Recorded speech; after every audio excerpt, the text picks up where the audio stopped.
Before we talk about where we are, we must first remember from whence we came. Marty Schottenheimer brought winning football back to Kansas City and built what is now known as Chiefs Kingdom. We transitioned from a team built on its defense in the 90s to one of the most dominant offenses and return men in NFL history, led by Dick Vermeil. In 2012, a 2-14 Chiefs team displayed disastrous play on the field and turmoil off it. We asked to save our Chiefs, and in came Andy Reid, who immediately turned this franchise into a perennial playoff team. Then, on April 27, 2017, the Chiefs broke free from their journeyman quarterback restraints and drafted Patrick LeVon Mahomes. In 6 years with Patrick at the helm, we're back-to-back champs and a dynasty headed towards a three-peat. We are unrelenting for this city, these players, and this team. This is the show for the allies. Arrowhead Allies.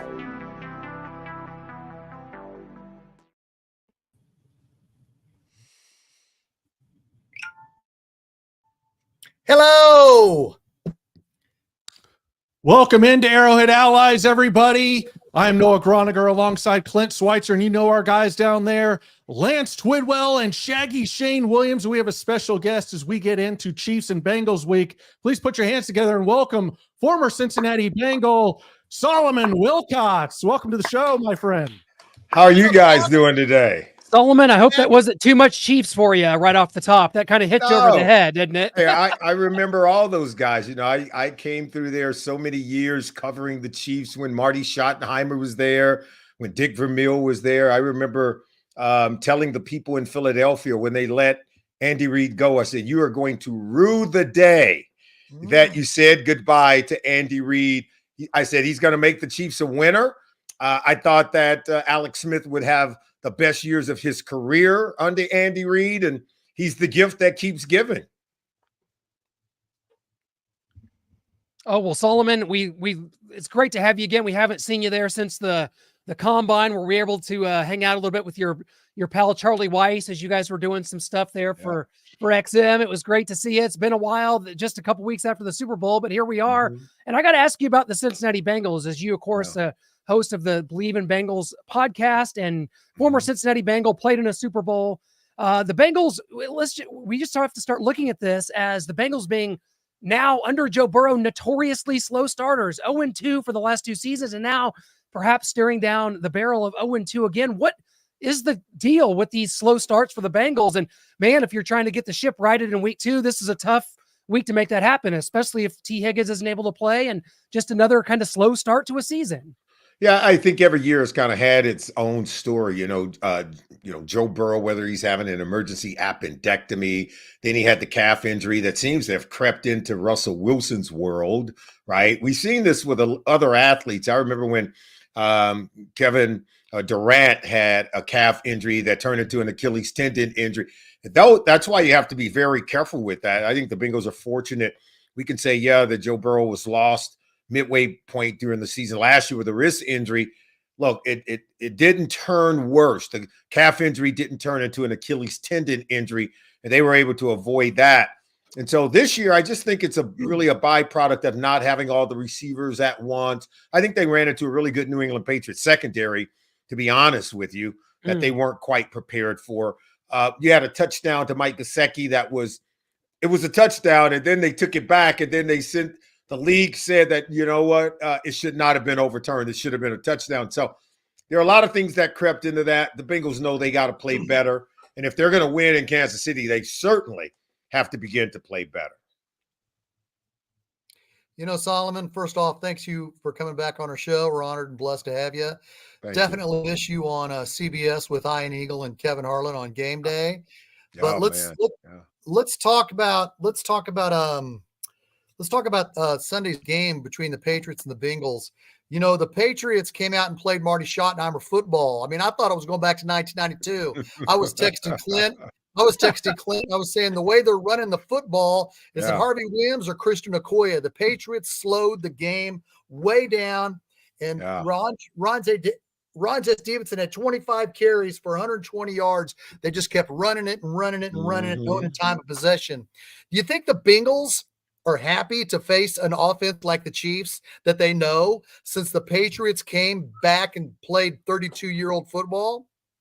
Yeah, in fact, I think I counted some 6 teams, maybe even 7 that did that. We saw it in the Monday night game with the 49ers, right? They ran it 38 times for 180 yards. You had teams like the Detroit Lions in overtime. Remember in that game on Sunday night, they got it in overtime. They had an 8-play drive, 70 yards to put the game on ice. 7 of the 8 plays were all run plays. You had teams like the Patriots, the Steelers, who you mentioned, the Patriots. Steelers ran the ball 40 times in their game. We saw the Houston Texans crank up Joe Mixon, and they used the run game to just bludgeon their opponent. The Indianapolis Colts and the Seattle Seahawks did the same to the Denver Broncos. There are a lot of these teams that are going old school to start the season. The passing game requires a lot of intricacies. Fortunate for the Chiefs, though, Andy Reid plays his starters in preseason. Patrick Mahomes plays in the preseason. You guys remember Tom Brady was that way. A lot of these coaches won't play these $50 and now $60 million quarterbacks in the preseason. And that's why we're seeing really slow starts. We have seen a precipitous decline in the number of touchdown passes over the first week of the season to start the season, particularly over the last 2 years, in the 30s. Then if you go 3 years ago in 2022, it was right around 61. So we're talking a precipitous decline because teams aren't ready to play, and the passing game, which requires intricacies, requires even more precision, more timing. And if you don't practice and if you don't play, you're going to get off to a slow start. Solomon, first of all, man, it's an honor to talk to you. I grew up listening to you call games. Thank you. This is a lot of fun to finally get to talk to you, man. I'm coming from an outsider's perspective. I'm not from Cincinnati. I don't live there. I don't hear the radio. I don't hear the fans. I don't know the players. I definitely don't know the coaches. But from my outsider's perspective, coming into this season, I'll be honest with you, man. I said the thing that when I do my prediction shows every single year, I always try to find something that identifies with that team.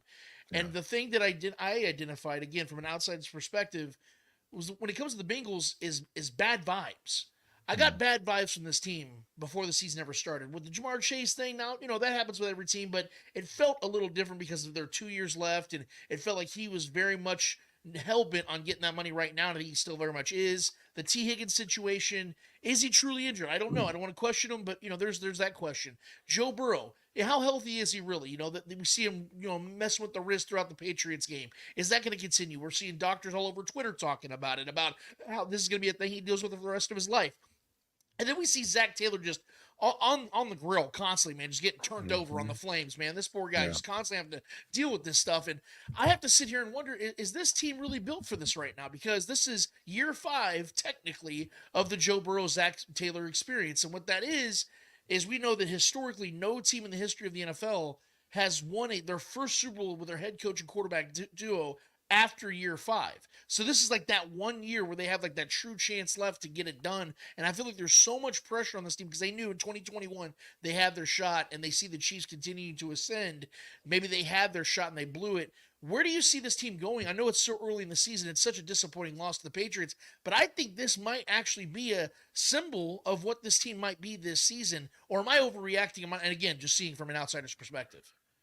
Totally overreacting. Dude, they lost by 6 points. The score was 16-10, and you're talking one game. Season's over. Season's over. Peace out. Yeah. The season's over.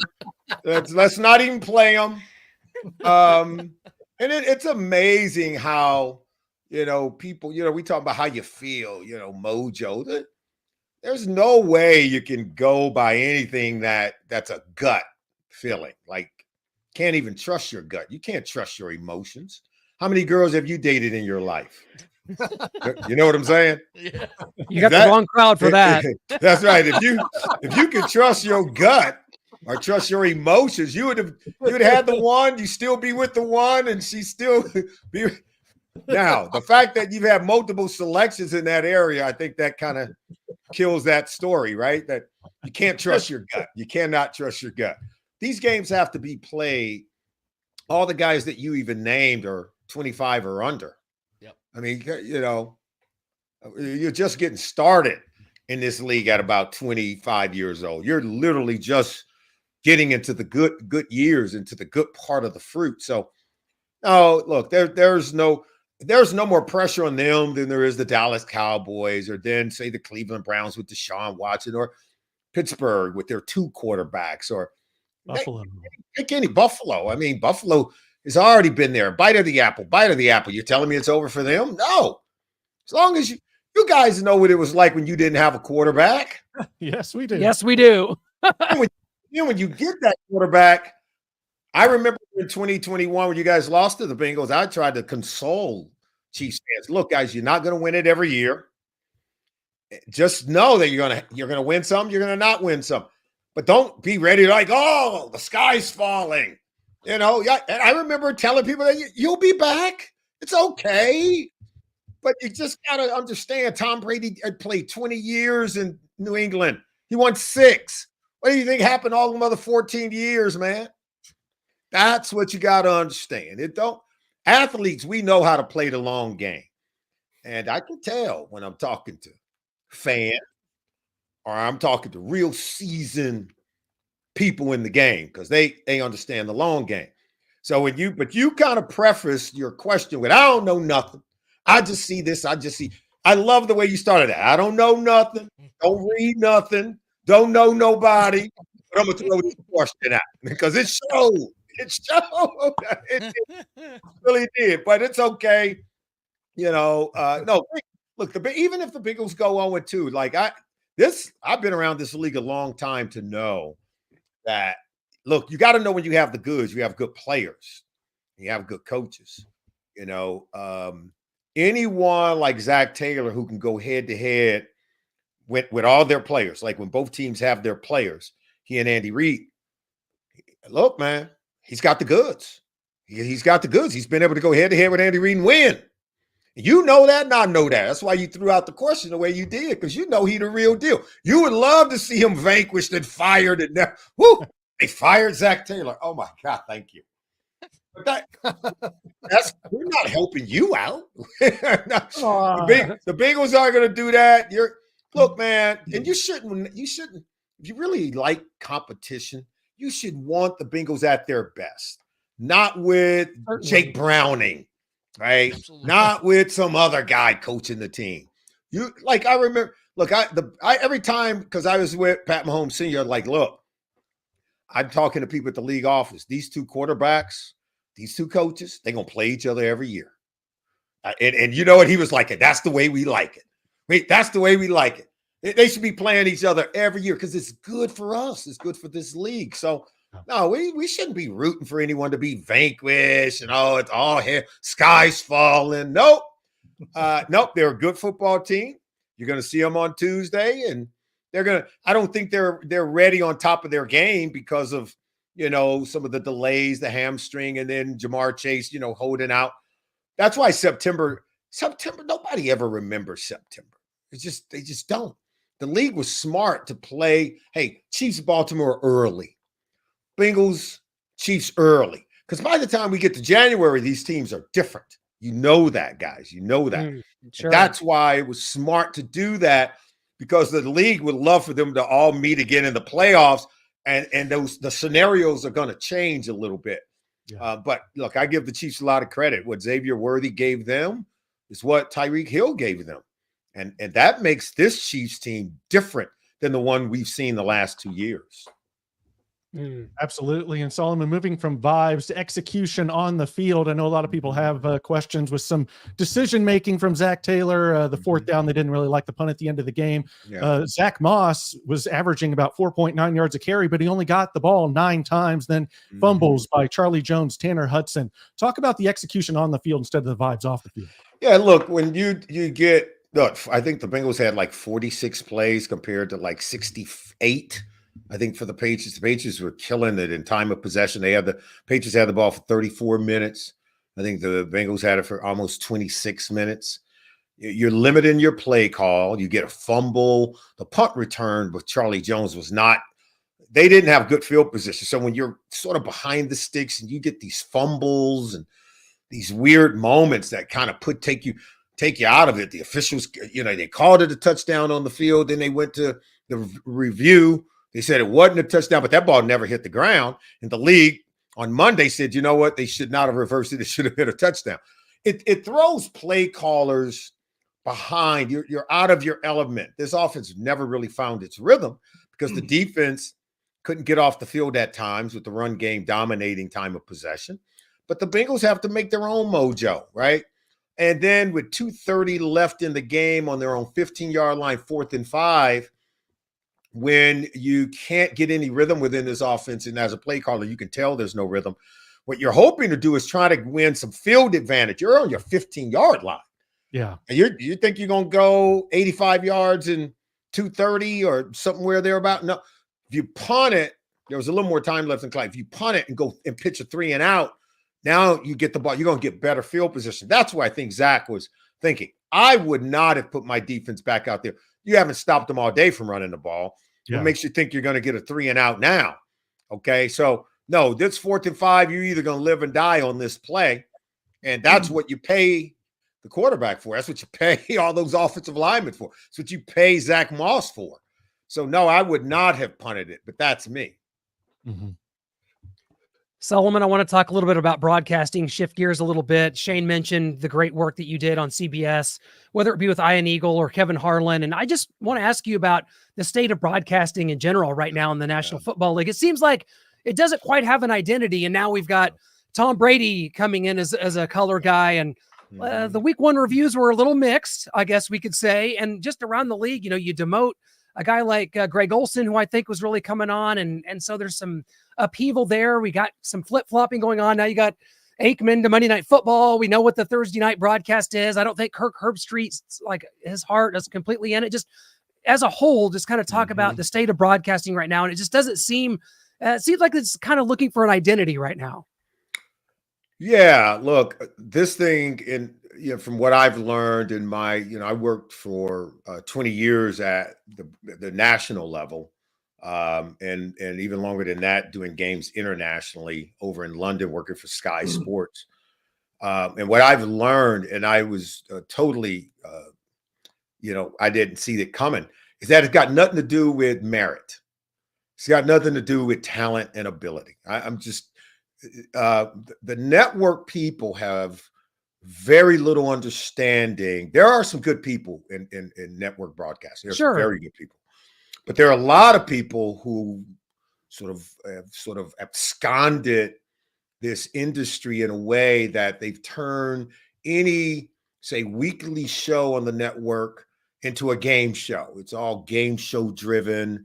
If you listen to people calling games, it's not based on merit. It's what they did when they were a player, right? It was what they did when they were a player. They may not be a great broadcaster, but they were a player that did good in the production meetings. And let's hire that guy. I mean, we've seen them hire some guys that that couldn't explain the game. And if it wasn't for them getting in fights at Little League games, they'd still be in a broadcast booth. Right. Yeah.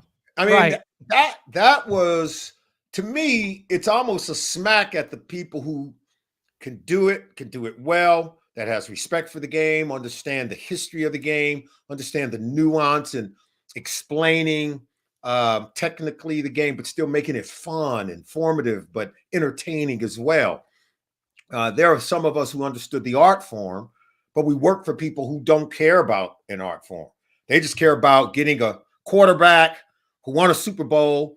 They'll use him up for after 10 years and they'll kick him to the curb and get the next guy who won. And then they'll get the next guy. They keep that high turnover rate as opposed to using someone who's very experienced and who's really good. And, hey, man, look, at the end of the day, they get to hire whoever they want and they get to turn it into whatever they want. I actually think Tom Brady did a really good job because he's told us some things we did not know. He talked about Mike Zimmer. And he talked about how Mike Zimmer confused even the best quarterbacks. Now, there's only a few of us who understood that. I mean, who only knew that before he said it. But when he started to go into that explanation, I said, there you go, Tom. Tell the fans why this defensive coordinator is great at what he does, why he, at every stop, he ended up leading a number 1 ranked defense when he was in Dallas, when he was in Cincinnati, and when he was in Minnesota. That's not by happenstance. And he wants turnovers, but he's not gonna trade in a good run defense, okay, just to go get the quarterback. He's gonna make Micah Parsons a better player. He's gonna make the whole defense a better unit that I think makes Dallas Cowboy a more of a Super Bowl team, more of a threat to go to Super Bowl than they were with Dan Quinn. And that's all due respect to Dan Quinn. Yeah. But Tom was very detailed in understanding how he said, hey, he makes quarterbacks do things they don't want to do. Quarterbacks like to play with anticipation. Well, he keeps you guessing. And now you don't get to use that superpower that they call anticipation. That's why Mike Zimmer is tough to play again. Who else is going to tell you that? And let me ask you this. You going to believe somebody else over Tom Brady? Like if Tom Brady tells you this guy can do that to him, then that is the nuance of broadcasting.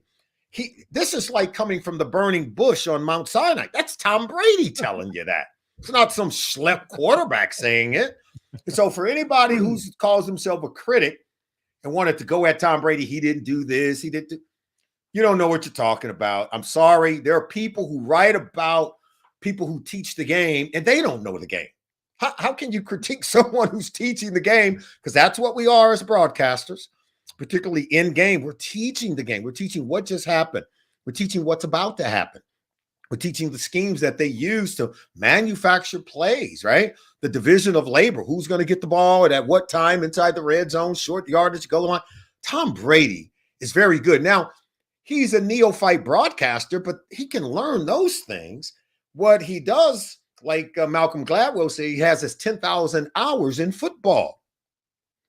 I want to hear from him, and I want to hear from Bill Belichick more than anyone else. This is my last diatribe on the broadcast business.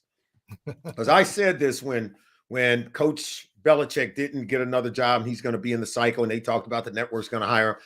And I said it on my Sirius radio show. He's not working for any of those clowns. He's not going on any of those pregame shows because it's for clown business. It's not for football people, real die-in-the-wool football people. Belichick's not sitting on one of those desks. He's not that type. He is so professorial. He is so bright at teaching the game that they don't even have a platform for him. They don't have one show that he would get excited about doing. And so, you know what? The smart guy figured it out. Peyton Manning, a guy who's got his own production company, says, I'll do it. He must have been listening to my show because he was like, I got a spot for you, coach. We're going to use your superpowers in a way that none of these other networks could ever do because they're just not equipped for that kind of smart intelligence. Why do you think Peyton never took a job with any of those networks to go into the broadcast booth to call a game? Right. If he couldn't do it with Al Michael, he wasn't going to do it. And if he couldn't do it with the great producer Fred Gaudelli, he wasn't going to do it. Because Fred Gaudelli is now that's Peyton Manning's level, right? That's Peyton's level. Yeah. So I'm just trying to give you an understanding how you've got some guys who are so bright, who can share a lot with football fans, our growing fan base. But we don't have these platforms. The networks have not created the platforms to provide the people with that kind of highbrow broadcasting, the stuff that they really crave. They rather give them dessert than give them a full course meal that has nutrients, right? It's all sugar. All they sell you is sugar, you know. And the only daily show that you can even watch and learn something from is NFL Live on ESPN, because I think they really do a great job. I think that's substantive in terms of what football fans are looking for. They'll tell you something you didn't know. Those producers on that show do a great job. 100%. Well, Solomon, we definitely, like I said when I started, we definitely miss your full course meal on Sundays. You know, going back to the Bengals week 1 loss, you know, it was a shock. But 10 years ago, the Chiefs lost their very first game of the season against a team that was going to end up being 2-14, and that was the Tennessee Titans. The Chiefs lost 26-10. So these things Can't Yeah. happen. The Chiefs ended up finishing 9-7. The Titans went 2-14. My question to you is, with T. Higgins out this Sunday, who's going to step up in his absence? Well, I could tell you right now, there's a guy by the name of Andre Yosivas, Princeton All-American from Princeton. He's an all Ivy League player. And don't sleep on him now. You saw Kyle Juszczyk in the Monday night game. That's a Harvard guy. Look, this dude can flat out play. If you sleep on him now, he'll beat you. Hey, look, he had the Patriots beat. The guy had to grab him, nearly tackle him because he about to run away on a vertical route. And he was going to score a touchdown. And Joe Burrow feels really comfortable with him. He is a threat to be a really good player. And I think, look, Jamar Chase has got to play, and he's gonna make some plays. But Andre Yosivas, I think, is another guy that's going to be a really good wide receiver. If Jermaine Burton can really just kind of just bear down and get his mind right, his head, this guy's I think he's first round talent. They took him in the 3rd round from Alabama. Yeah. This guy can flat out play, and he'll flat out beat any top corner in this league. It's just really about getting in sync with everything that they're doing, reading things the right way. But in terms of just pure route running and pure go get the football, don't sleep on Jermaine Burton, man. Don't be surprised if he's dancing in the end zone on Sunday. I'm just flat telling you, this guy he's a big play waiting to happen. We'll keep our eyes peeled, Solomon. All right, guys. So, Solomon, Mr. Outsider here again. So just take it for what it's worth. It's okay. It's all right. So, obviously, I need to know your keys to this game here between these two teams, Chiefs Bengals. We've seen some amazing matchups between these two. There has not been a game between Burrow and Mahomes that I believe has ended in a result more than a 3-point victory, no matter who's won the game. Looking at this matchup now, even though I might have my thoughts and opinions on the Bengals and where they're at right now, we do have to have the respect of Joe Burrow, Jamar Chase. But there's also a guy on this team that I think gets overlooked a lot of times, an unsung hero on the defensive side, and that's Hendrickson. If I'm not mistaken, he led the NFL in pressures in week 1 with 5, if I'm not mistaken. So we know that the Chiefs have a rookie left tackle in Kingsley Suamata'i, who I'm very high on, and I thought he played fairly well given the front 7 of the Ravens for his first ever game, and he was on the island quite a bit. I think that's going to be one of the keys in this game, is if Hendrickson's going to make it a long day for Kingsley and Juwan Taylor on the right side whenever they mix it up.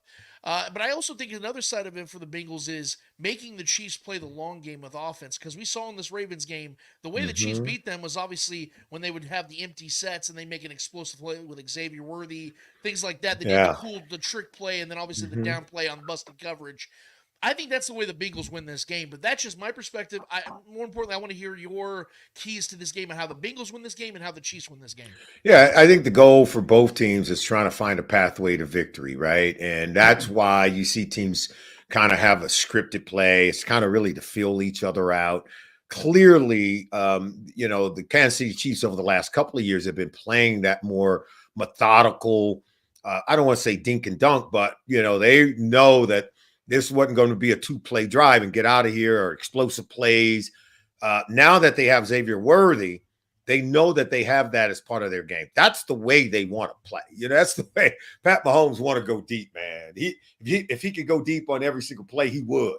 Yeah. I do think over the last couple of years, that's where he's grown the most. He's willing to be more patient. He's willing to not put the ball in harm's way. He's willing to not get greedy, as we would call it, right? End of the 2021 season, when they lost to the Bengals, he tried to force the ball into coverage in overtime. And I remember Jesse Bates tipping it, Von Bell getting the interception. They should have never threw that. Instead of, he tried to get out of things where he should have at halftime throw the ball in the back of the end zone or just throw it away. No, he tried to get greedy, throwing it to Tyreek in the field of play. They had no more timeouts. They get stopped. They get no points out of the possession. Yep. He's gotten so much better in those areas. That's why they won 2 in a row, because in every single week, he comes with a game that can solve either puzzle. That if you're going to play this cover 2 shell, he's going to find the cracks in that zone, and he's going to take what you give him, even checking it down to Isaiah Pacheco, and let him do some things to advance the ball or get closer to the third down mark, and then on third down, it's 3rd and 3 as opposed to 3rd and 7. That he manages the game so much better now than he did even 3 years ago. But now with Xavier Worthy, I think he's become judicious and looking for the other stuff, but he knows that that third level of the field can become open with a guy who can run past any safety, any corner. So I think you're going to see that open itself up to this offense again. And the yin and yang of that is going to allow, I think, now Travis Kelce to work the 1-and-1s. Juju Smith-Schuster to work better underneath. He's a big body receiver. And Rashee Rice, man, is phenomenal. He's better now at this point in the season than he was even at the end of last season. Yep. And he's a big body guy who's willing to catch and run with it, create some yak. So he's got the possession tools. He's got the deep threat. You get Hollywood Brown back, man. I think you're gonna be playing with fire there. So I'm seeing them being able to do multiple things now, and their running game too with Pacheco is still, I think, very promising. So they have multiple pathways to victory when it comes to their offense. Their defense is still really good.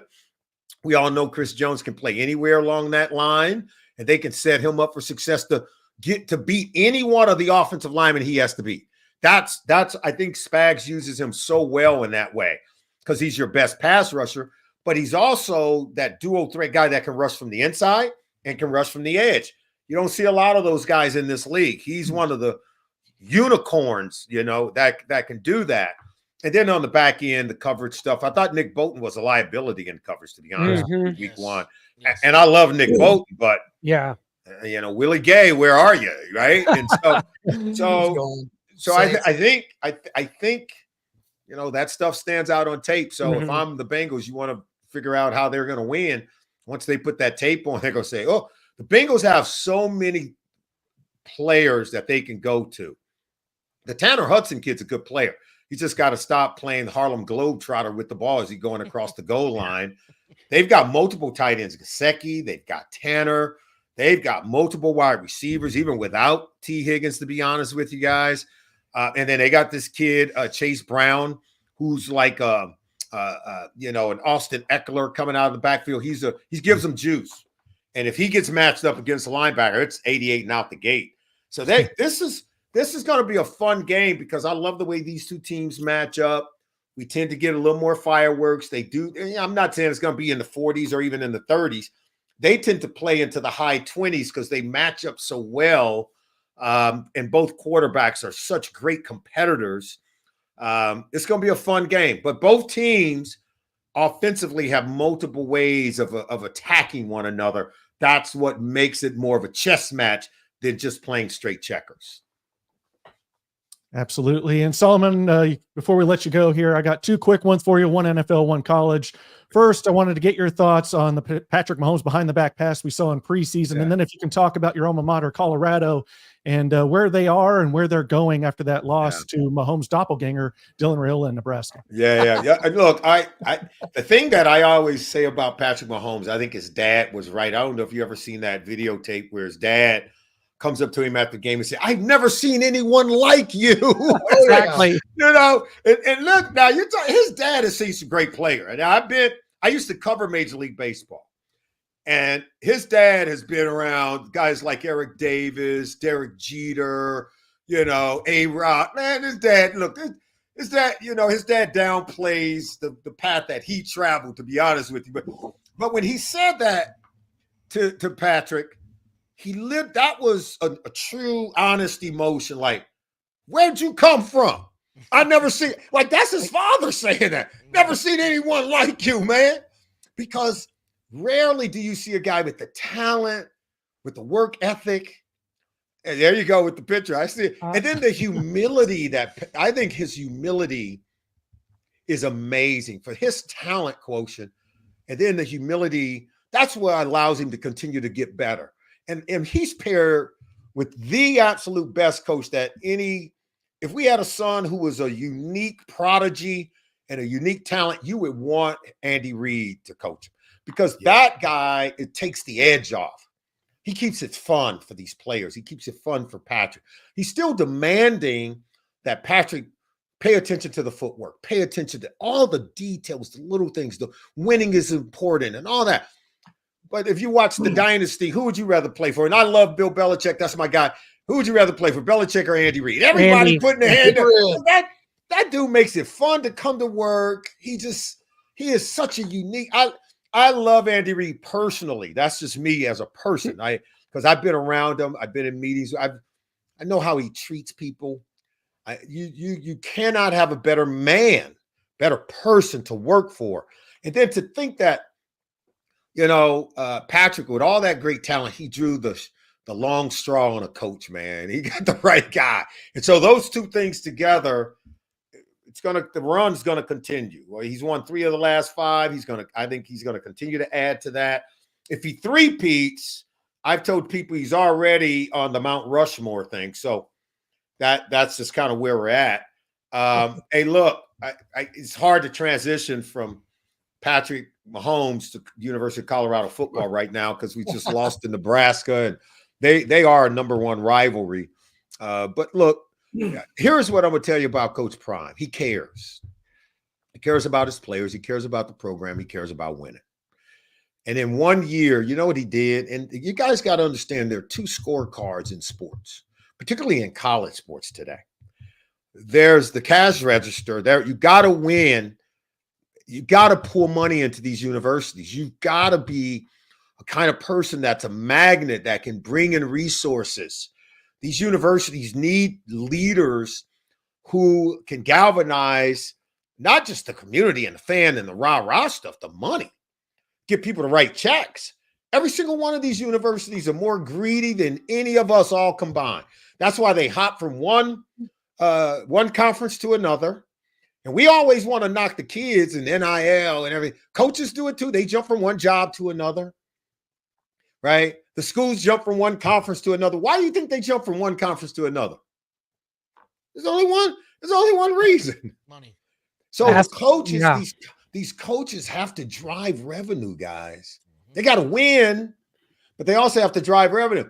Why you see coaches getting fired when they had a winning record? Because they can't galvanize the people who write the checks. They can't. So now you got to win on the field and you got to win in the boardroom.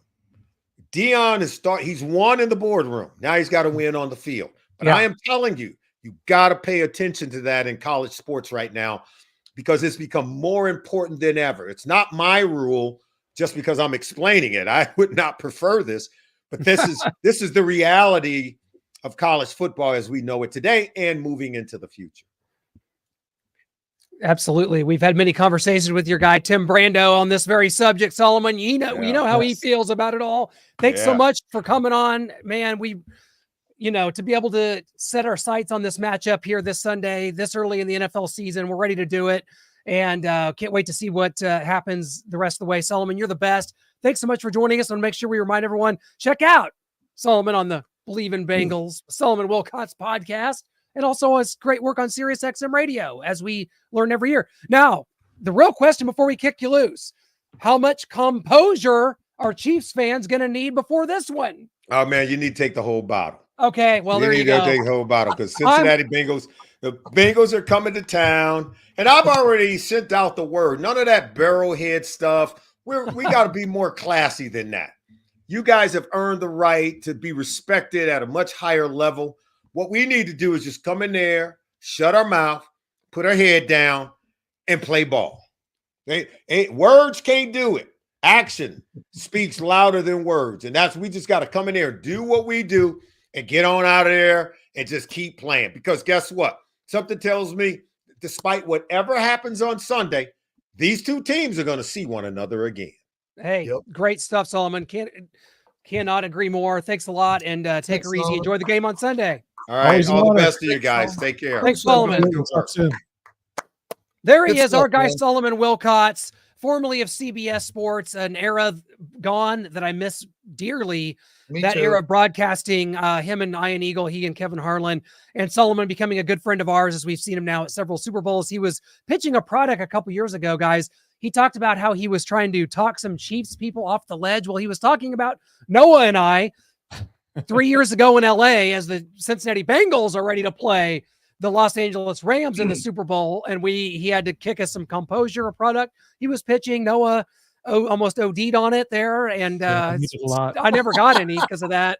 I didn't get any, so I had to watch. It was like, I'm missing a bottle out of my bag. I think the airport misplaced. I stole it. So it was a Saved by the Bell moment. Like, what are these, dude? Like, and you were so excited. You're so excited. You're so scared. We get it. Thanks, guys. But I'm going to just tell you guys this much right here. You will not find it. You won't find analysis like that. You will not find breakdowns like that. You will not find interactions like that we had with Solomon Wilcots anywhere else. And I hope that you guys enjoyed it as much as we did. We're all such fans of this game and the people that are linked to it. And Solomon's one of those people. And we're just fortunate to be able to have people like that come on and help us talk about these all important NFL games. Who's ready for week 2? Absolutely. We were all so much smarter for listening to Solomon Wilcots. Unfortunately, we were all dumber for listening to Lamar Jackson. What you just said is one of the most insanely idiotic things I've ever heard. He's talking about Lamar Jackson saying that the Isaiah Likely touchdown, he thought it was a touchdown. He still thinks it's a touchdown. I believe it was 2 feet in. I stand on that. Well, we've got video proof, Lamar, so I'm not sure what you're standing on, but oh boy, this is a bad look for Lamar. Just not admitting defeat. Just the Chiefs are always going to beat you. You got that one thanks to a fumble late in the game, but Lamar, you're going to have to figure out a way to throw the ball. I know you want to run the ball to victory, but you're going to have to make a throw, and you can't do it, folks. Yeah, he was upset. I also love the fact, I also love the fact that he also said, no, they're not my kryptonite. They're not my kryptonite. But like a year later, or a year before, when he was asked the same question from the same reporter, oh, you mean our kryptonite? Our kryptonite? Yeah, the Chiefs' kryptonite. I love how Tom Dempsey's foot. He's going to need to. He's either going to take Mahomes' advice to wear the white cleats, or he's going to have to maybe saw his foot in half. I don't think Tom Dempsey could have got open. I just don't think Tom Dempsey could have run that route. Yes, people said he can't get open, he can't catch it, but that's going a little too deep into the weeds there. I just think there's a middle ground. There's a middle ground here, which is Deion Sanders. Yes. Deion Sanders would be a good middle ground there. Could Tom get Dempsey open. Still alive? That's a good question. I should know that. So, if I just you want to talk about a team ended someone's life, I apologize. Lance, you want to talk about a team I get bad vibes from? It's the Baltimore Ravens. Look, it's the AFC North as a whole, man. On our predictions, I said that very thing. I don't like any of these teams in this division. I like the Browns defense, but Deshaun Watson just cannot play quarterback anymore. You look at the Ravens, I mean, everyone's pointing the finger at anybody but themselves. And you look at the Bengals, everyone's looking to get paid, and they have the cheapest owner in all of sports. And Joe Burrow, they're saying that hand is never going to get better. He's going to deal with that for the rest of his life. So I know Solomon didn't like the way I came about it, but that's the stuff I'm hearing. He's excited coming into the season. You told him after week 1, go home, Solomon. They were 8-point favorites, baby, at home against a team that's projected to win 3 games. That's all I'm saying. Like, you lose, yes, I get it. They had opportunities to win. They didn't win, and Joe did not look good. And he had one of the top 3-4 receivers in the league on the field for the majority of that game. So I'm just saying. 100%. The Bengals are a team Isaiah Likely here saying this is the worst we're going to play. So if that's the best that they have, good luck in the postseason. That's not the best. We don't have Hollywood Brown. Our young guys are going to get better. You thought Xavier Worthy was good in week 1. Wait till he gets better down the stretch, just like Rashee Rice did. So unfortunately, if that's the worst you guys are going to play, that may be the worst the Chiefs are going to play too. So now what do you got, Isaiah? Don't you guys love the fact that this is exactly what Solomon was talking about with the Bengals and the disrespect they were relaying to the Chiefs over these last couple of years and how they had to learn the lesson the hard way? You would think that the Ravens, who are 1-5 against Patrick Mahomes, would be the first team to learn that lesson. But here we are once again, after taking another L to Patty Mahomes. We have another guy for the Ravens talking and putting out a precursor, putting out a foreshadow of what may come. But see, now here's my problem. Are the Ravens even going to get to the postseason? I know that everyone just believes that's a team that's going to win 10 to 12 games. Lamar's already missing practice due to soreness.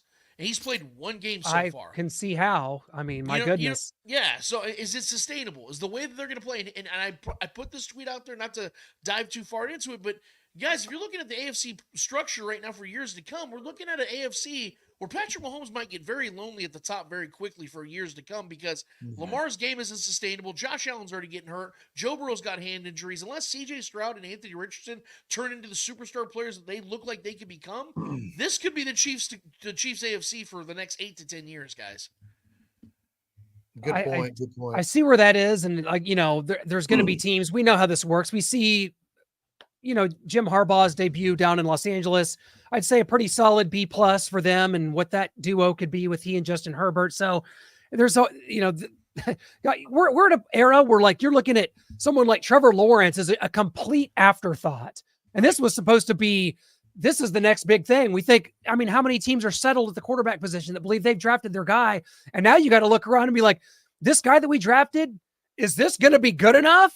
The answer is no.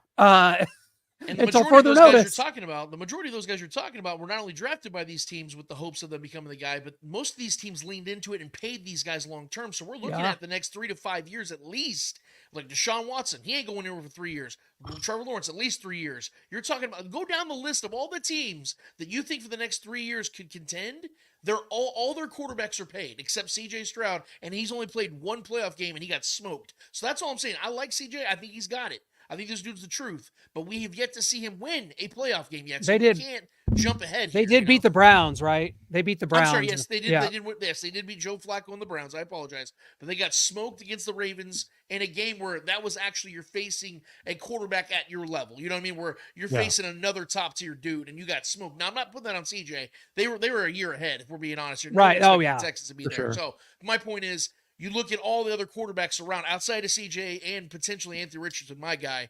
All those guys are making $50 to $55 million a year for the foreseeable future, even Tua Tagovailoa, for God's sakes. So these teams are all set. I mean, they have to, they're hamstrung now. They have to live with what they have at quarterback. And if they're getting hurt or they're not good enough, like I said, Patty's going to be sitting up there, guys, at the top of that hill, very lonely with a lot more Lombardis coming. Ooh, sounds good to me. I think Joe Burrow and Josh Allen are still going to be Patrick's top 2 rivals. I know Patrick owns them in the playoffs. Well, he's 1-1 against Burrow, but for the most part, I think those are the guys that are going to be in the upper echelon, that it's going to be this era of this generation of football. But specifically to this game Sunday, the Chiefs in 2006 lost a home game, the very first game of the season, to Cincinnati, where Trent Green was knocked out. And as I mentioned to Solomon, 10 years ago, the Chiefs lost an embarrassing first game of the season against the Tennessee Titans. That was Andy Reid. They lost 26-10 to a team that went 2-14. But in week 2, in 2006 and in 2014, with Damon Ewert at the quarterback, it came down to a tough game in Denver. At both times, 2006 and 2014, week 2 in Denver, the Chiefs barely lost, but they came more focused. They came more driven because of that previous home loss. Yeah. I expect to get the better side of Cincinnati. I expect a battle. I expect them to put their best, a hell of a lot better, because that was embarrassing. What they did was embarrassing. When I texted Clint, only reason I texted Clint in our group chat was because I was falling asleep because the Patriots just kept running the football. I was just like, man, I'm falling asleep here watching this game because they kept running it. But I think the Bengals will play a better game come Sunday. Yeah. Can I put this on here real quick? And I want to get going, Clint and Shane, if you have time too, guys. I want to get your guys' thoughts on this, because I do agree with everything Shane just said about this matchup. And Solomon alluded to it as well. These teams just always seem to match up so well.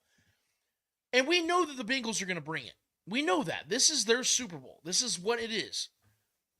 But is it always going to be the same every single time? Because like I said, guys, coming into this season, the pressure wasn't as much on the Bengals as it is right now, because now there's a lot more questions than before. Now it's year 5 with Burrow and Zach Taylor.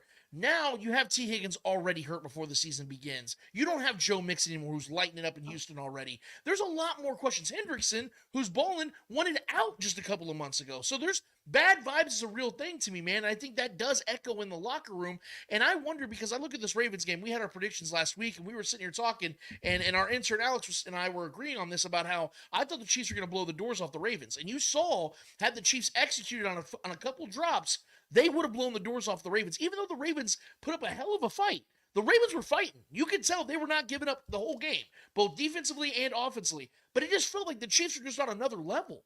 And that's why I feel so confident coming into this matchup, is even if the Bengals come in here and bring it, and they're out here just doing everything they can, bringing their A game, is it going to be enough? Because I don't know if these teams are on the same level anymore. It used to be that these teams were very neck and neck. Talent-wise, Zach Taylor seemed to be coaching way above out of his skis. I don't know if that's the case anymore. I don't know if this team is the same Bengals team that we saw in 2021. I don't know that.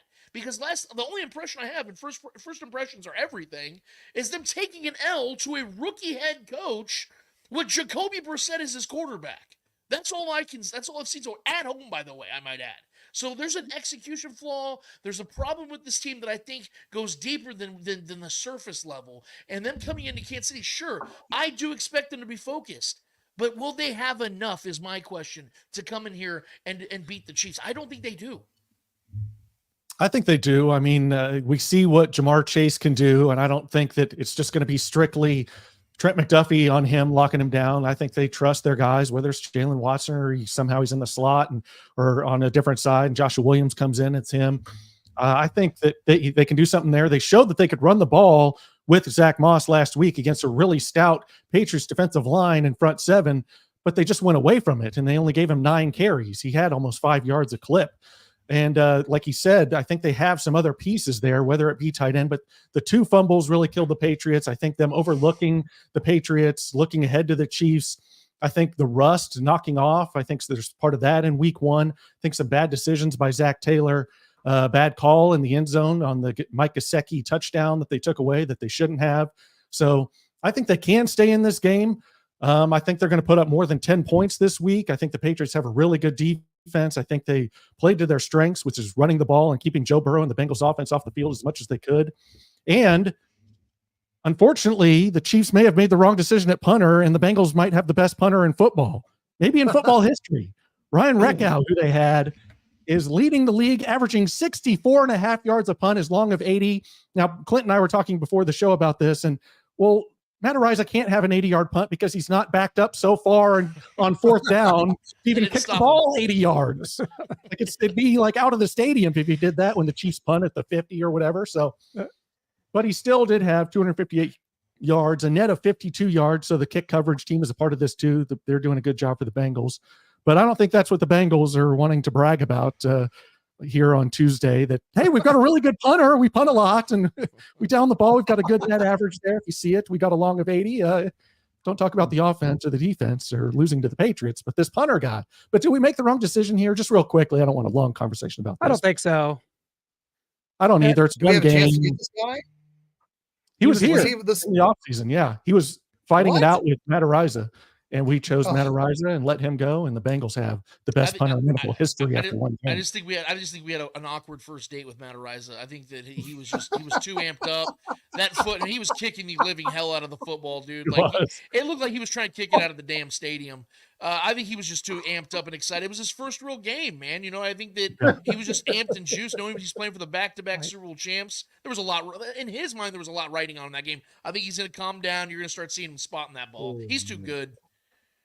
I hope we don't laugh every time we talk about Matt Araiza and we started off by saying first date with Matt. Well, okay, forget that. I'm sorry. I thought he's in he might be in the wrong place if he's going to want to be averaging 60-yard punts, because this Chiefs team is punting from the midfield or the opposing side of the field more than it's doing the opposite. So that's a big part of that, because I think at least 2 of the punts were from right around midfield. I remember those, and so obviously and we weren't able to down them inside the 10. I think one trickled to the end zone, and so he hit the nacho guy with the second one, I think. Right. Get your nacho. You know, he got popped over there. Just some quick numbers here. We've got Mahomes becoming the all-time leading passer in Chiefs history, surpassing Len Dawson. We've had a great quarterback history. Mahomes has had to do a lot to pass that. Just kidding, folks. But Len Dawson is a great one. We've had Trent Green. Joe Montana wasn't here long enough. Then it's Alex Smith, and you get it down to like Bill Kenny's and Matt Castles and Damon Heward's on the list. It's been rough. Not fun. Solomon mentioned it. Took a shot there, and it's going to take a while after the show to get over that. But Patrick Mahomes' yards per attempt last year, 7, lowest of his career. We talked about it at nauseum. He did not have fun. He had fun against the Ravens, 10.7 yards per attempt. That's his highest since week 7 of 2022. Thanks Danny Parkins and Breakfast Ball for that, as well as this. Chiefs touchdowns of 20-plus yards. They had 2 against the Ravens, 5 all of last year. The not fun year. It will go down in history as that.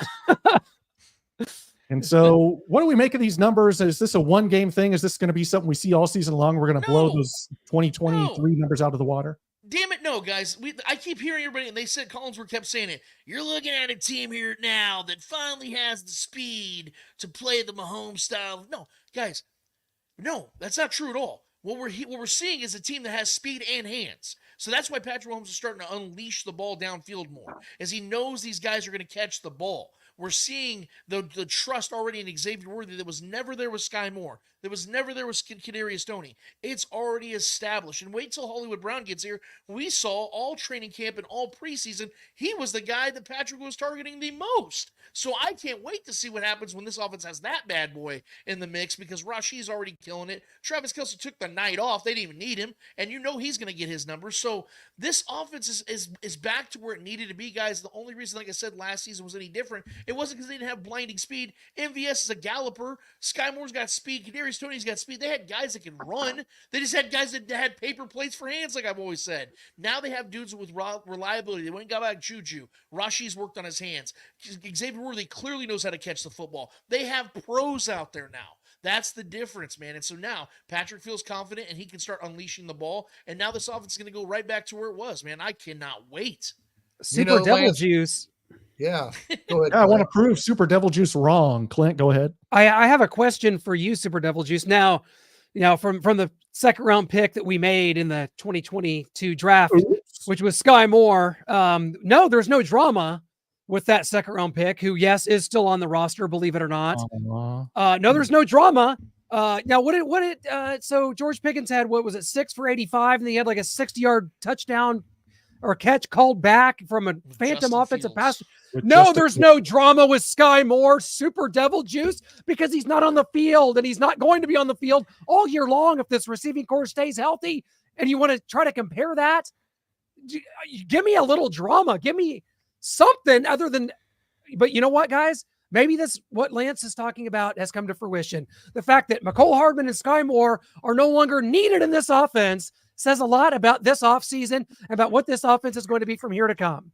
If they're going to be on the roster, at least they're not on the field on offense. I can accept that. It's helping me stay calm during games, not seeing 17 and 24 on offense. I feel great. So you're still getting a paycheck like freaking Milton from Office Space. I'm willing to allow. But they're not out there. That's great. I think we take Pickens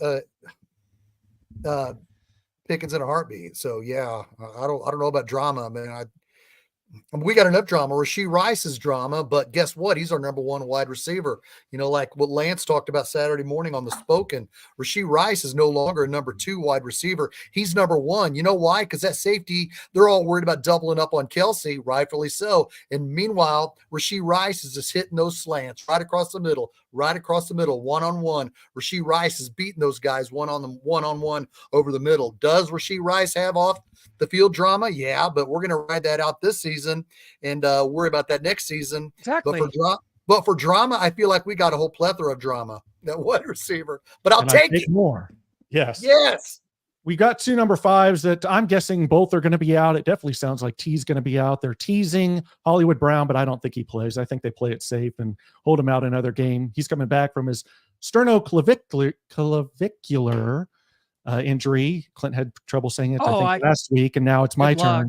So Lance, next week it's you, and then Shane, we're going to pencil you in for the week after saying that. So T. Higgins with his hamstring probably isn't going to be back either. And then here's a fun one. Before we get to our predictions, I just wanted to throw this out here and have some fun, boys. Yelling and screaming and people threatening to never come on the show again. So let's do it. I already know Lance's answer here, and I hate it. You could get rid of Joe Tooney and Jawan Taylor's contracts for 2024, 2025, and you could have Andrew Wiley back, Nick Allegretti back, and DK Metcalf and L'Jarius Sneed. Do you do it or do you not? I mean, yeah, I obviously. do. Clint does. Why ruin a good thing, man? Why ruin a great thing? And when you have Joe Tooney, who's one of the greatest guards of all time, and Jawan Taylor, who outside of a couple bad false starts, of course, has shown that he can be a very reliable right tackle. I think that he has done his job, helped this team win a Super Bowl. Look, I understand the whole fascination of DK Metcalf. I'm a massive fan of his as well. Trevor and I have had many debates about him, and I think he is a wide receiver one in this league. Having said that, we have seen the Chiefs win multiple Super Bowls without a wide receiver even close to the. We've also seen them win Super Bowls without the Avengers on the offensive line. True, but we've also seen the Chiefs get obliterated in a Super Bowl when their offensive line wasn't good at all. So I'd rather take the chance of having an awesome offensive line and letting Patrick Mahomes sit in the pocket, create with guys that may not be as great as DK Metcalf. Because trust me, I would love to have DK, but if you're asking me, would I rather have Patrick Mahomes healthy and up front with guys that may not be as good as opposed to the opposite end? I will take that. I will definitely take that every single time. But why not have both? Yeah, I will say, Tooney's going to be gone next year. I don't know what they're going to do about Jawan Taylor, but I would take DK Metcalf. Take that contract. You also get Sneed, and you also get Wiley and Allegretti too. By the way, you get all of them. All four for all those four. Two. So yeah, let's do it. Okay, all right. 3-on-1, we're doing it. It's been approved. We've just got to call the front office and make sure everything. Make sure the transaction gets in before the Bengals week. And you know what? This is great. This is going to be great because next year, what my dream is, Trey Smith has been my dream because we drafted him in the 6th round out of Tennessee by way of Oklahoma. And next year, we are going to be probably exercising that once again, as Joe Tooney, as Shane mentioned, will be gone, and we'll be finding. Will it be Hunter Norzad, a late round pick in there making no money? Yeah, baby. Let's get some. I can't wait for 2025 beyond. Clint's a little fired up about this dream of getting rid of the offensive line. But with that, and with me getting rid of that comment so you can see it, we go to our predictions for the Chiefs and Bengals. And Shane, we always keep you for last because it's such a doozy. We want you to think about it, but I feel like you've been thinking about this. I feel like ever since that Ravens game ended, we've had a long time to think about this and have off watching the games, waiting for this one to start. So you're going to start us off. Chiefs, Bengals prediction. Take us through it. I think the Bengals are going to come out and they're going to try to show the world that they weren't last week wasn't them. And I think going into the fourth quarter, the Bengals will be up 21-17. But the Chiefs will put up 21 points in the fourth quarter and win going away 38-21. What do you think, Lance? Yeah, the Chiefs left a lot of meat on the bone last week. Like I said, guys, the Chiefs should have definitely scored into the 30s. You saw multiple drops in the red zone. I think they tightened that up. You saw that Andy Reid immediately came out and showed that he's got a nice new toy in Xavier Worthy, and I think he intends to utilize him in a multitude of ways. Travis Kelce's going to have a much bigger game than what he had against the Ravens. I expect the Chiefs to also establish a better run game as well, because like you said, you saw Ramondre Stevenson get a little success there. I think that Pacheco does the same thing. I think the Chiefs are going to score 31 points in this game. I think that the Bengals are actually going to start off hot as well. I'm going to agree with Shaggy on that. They're going to come out and play some good football because, like you said, this is their big game. But I think that the Chiefs' defense is going to start to put together some good stops. Chris Jones is going to make some big stops. I think that Trent McDuffie actually gets his first interception in this game. The Chiefs win this game 31-24. All right. Yeah, I mean, I've got this game. I mean, if you look at it, I think they are going to put up more than 10 points. I said that. I think while they do present some issues with Sam Hubbard and Trey Hendrickson on the edges against Kingsley and against Jawan, I think they're a little thin in the back kind of secondary and the linebackers. I don't think they're going to be able to handle everything that we can throw at them, whether it's Xavier Worthy, Travis Kelce, Rashee Rice we saw working over the middle. The backs out of the backfield. Samaje Perine going to have something to say in this game against his former team in the Cincinnati Bengals. So I look for the Chiefs to get to that 30 mark. I know we didn't say that a lot last season. It was if you were predicting 30 or predicting wrong last season, especially at home. But I've got them hitting the 30 mark and the Bengals get to 20. It's a 10-point victory. I think it's close, but the Chiefs score last second kind of touchdown there to make it a 10-point mark. I think it's a 3-point game for a little bit until they finally push it out to that 10-point mark. Clint? I don't know if you guys have noticed or not, but I'm wearing kind of a special shirt today. Yeah. Super Bowl. Yeah. Super Bowl 55. 55, baby. That's Man, the vibes I have right now. I take this back to Super Bowl 55, where I sat and watched the Chiefs lose to the Tampa Bay Buccaneers in a game that seemed to be a foregone conclusion. No one noticed, Noah. We bought these shirts together. You burn yours. I kept mine in the closet. And I'll tell you this. You can consider this a heel turn. You can consider this my resignation on Arrowhead Allies if you really want to. Don't do it. On Sunday at 3:25 p.m., the Cincinnati Bengals come to Arrowhead and win 24-21 as the Bengals reclaim their ownership over Patrick Mahomes and the Kansas City Chiefs. We know what this is. We've seen this movie before. The Bengals, they're going to be in those all-white uniforms just like they were the AFC Championship game in 2022, babies. And the Bengals and Joe Burrow are back on track as the Chiefs, because, guys, with a victory on Sunday, the Chiefs, we're going to look at it and the media is going to start saying, can they win them all? Can they go 17-0? Well, not so fast, as Lee Corso would say, because they're 1-1. The Bengals win the game, babies. Woo! Hoo-day! Hoo-day! Who let Clint drink? Who let Clint drink? Skyline Chili is so good. No whiskey before the show. No whiskey before the show for Clint. Skyline Chili. Woo! Clint, you're so dark. You said you hate grunge music. What happened? This is so grungy. We got Sting and Luger out here in Clint's Macho Man. I don't know what's going on. This is why is no one getting shots? He's our own Skip Bayless. That's Clint, baby. Oh, my real prediction is Chiefs 27-21 winning. Sorry. Oh, you're changing it up now? Yeah, Chiefs 27. I was just kidding. 27-21 out here putting the leg drop on me, Macho Man. We got Sting and Luger over there, and he was turning heel. Dude, Clint, that was great, bro. This is a prank YouTube channel now. No. Well, hey, man. Because if we're going to have predictions like that, I just can't have it. I can't. Thank you, Solomon Wilcots. Make sure and tune into War Chant Wrap Up immediately following Chiefs Bengals here on Starcade Media. Yeah, baby. And we will break down the game. Harvey brought it strong last Monday night. Thank you for everyone staying up till midnight with us. It was a lot of fun. We're going to do it again immediately following Chiefs Bengals right here on Starcade Media. So come back and join us. Final answer is really Chiefs 27-21. Clint's final answer. Bipolar Clint. Bipolar Clint. Bye. For Bipolar Clint and the rest of us allies here, we're all saying, go Chiefs!